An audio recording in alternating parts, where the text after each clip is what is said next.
তো কাম মিন আবিদিন আফসাদাহুল ওজব, কাম মিন গানিয়িন আফসাদাহুল গিনা। অনেক ধনী আছে, ধন তাকে ডুবাইয়া দিছে। কাম মিন উমারা আফসাদাহুল জওর, শাসকদেরকে জুলুম ডুবাইয়া দিছে। কাম মিন ফকিরিন আফসাদাহুল ফাকর, বহু দরিদ্র মানুষ আছে, দারিদ্রতা তাকে ডুবাইয়া দিছে। অথচ গরিবের পায়ের কাছে জান্নাত, হাতের নাগালে জান্নাত, শুধু হাত বাড়াইলেই হয়। এই জন্য আল্লাহ রসুল দোয়াও করতেন, ওয়াহশুরনি ফি জুমরাতিল মাসাকিন, আল্লাহ কিয়ামতের দিন গরিবের ভিতরে উঠায়েন। এটার পিছনে বিরাট একটা মিনিংস আছে, অর্থ আছে। কেন আল্লাহ রসুল গরিবের ভিতরে উঠতে চাইলেন? দুনিয়ার আধিপত্য কয়েক শ্রেণীর মানুষের হাতে, কয়েক শ্রেণীর মানুষের হাতে হলো দুনিয়ার আধিপত্য।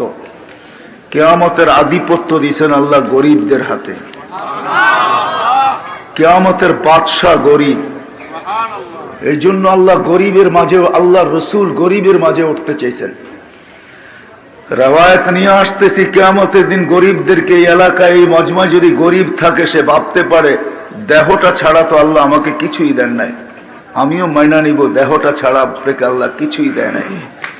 মানলাম আপনার কথা স্যার, আঁখোঁ পে মাথার উপরে রাখলাম আপনার এই উক্তি আর যুক্তি আর এই কথা, কিন্তু মেরে আজিজো, কিয়ামতের মাঠের আধিপত্য আপনার হাতের মুঠায় আনার ক্ষমতা আপনার গরিবের আছে। এই জন্য হাদিসে আছে, গরিবকে যখন কিয়ামতের দিন ডাকা হবে, ইতু ইলাল হিসাব, ফেরেশতারা ডাকবে হিসাবের জন্য আসো। তো গরিব বেকা হয়ে বসবে আর বলবে, আইয়ু হিসাবিল্লানা, আমাদের আবার হিসাব কিসের? এমনিই তো সারাটা জীবন বুক জ্বলতেছিল, ভিতরে দাউ দাউ করে আগুন জ্বলতেছিল। বাস্তবিক এটাই সত্য। ধনীদের যখন ধন দেখা হয়, আধিপত্যওয়ালাদের যখন আধিপত্য দেখা হয়,